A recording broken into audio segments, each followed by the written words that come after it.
Now, this Mercedes, it has obvious negative and positive points, and I'm going to work my way through them now and give you the best description of this vehicle that I possibly can. Now, the first thing we're going to start off with is a 0 to 60 test. 3, 2, 1, 0.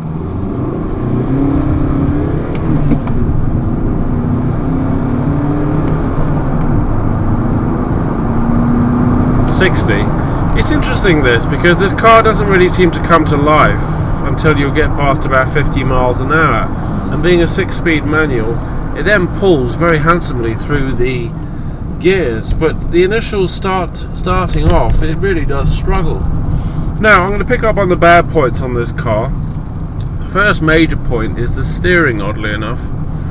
Steering has a lot of play in it. Now, this car has done 60,000 miles.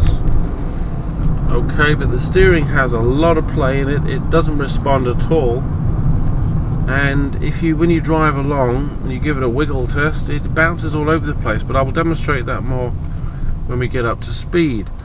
The second negative point is the wing mirrors are the actual mirror glass itself is far too small for the actual housing, and it looks ridiculous, and also you don't get any vision through the mirror, and you want to see where you've been. It's important to have that vision. The rear view vision, though, is fantastic. There is no obstruction at all, not even from one headrest, and I tell you what, that is very rare. As I say, we've got the 6-speed manual here, and the 6th gear on this is like a warp drive. It really is. Now I'm going 70 miles an hour now. I'm just going to give it a little bit of a wiggle test. Now this car, it's not only rolling, it's snaking like this. Now obviously the shock absorbers are not sports shocks, but would I want to do an emergency swerve in this car right now? No, I wouldn't, because it would counter effect my intentions, and this car would be all over the place and it'd be so hard to control. But the steering is so vague. I can move the steering wheel so much before anything happens. Now at the end of the day, at 60,000 miles, I'd be very surprised if the bushes are worn on this car.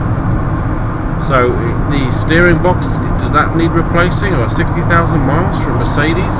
Sounds highly unlikely. So if you're thinking about buying one of these second hand, have a look at that steering, because on this one it is certainly an issue. Now 4th gear, 60 miles an hour, and I foot down and the car goes. Boom. Why doesn't it do that first, second, third? I don't know. 5th gear, 6th gear, drives fantastic. Now I'm going to do a brake test now. I'm not going to do an emergency stop. I'm just going to brake firmly. Wow, well the brakes are absolutely legendary. They really are fantastic. You can feel everything working in perfect synchronization. Powerful. You can apply the brakes at a gradient. The car's controlled. I really have got the brakes good on these cars. See, 4th gear now, pulling away from 50 to 60. It's powerful, but it's got this top end torque, but mid-range torque too, but the bottom end there's absolutely nothing at all. Now the interior of this car is a bit drab in this particular model. Not everybody's cup of tea, this beige business, but it is, if you look beyond that, imagine it black, it is very attractive. So there are options with this car.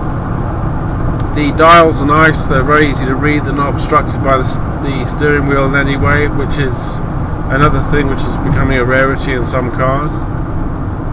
It's generally a nice drive. It'd be very nice to nip down the motorways in this car, but driving around town, you know, you're sort of inner city use. This is not the car for it. It's not built for that. This is a taxi. This is a people taxi.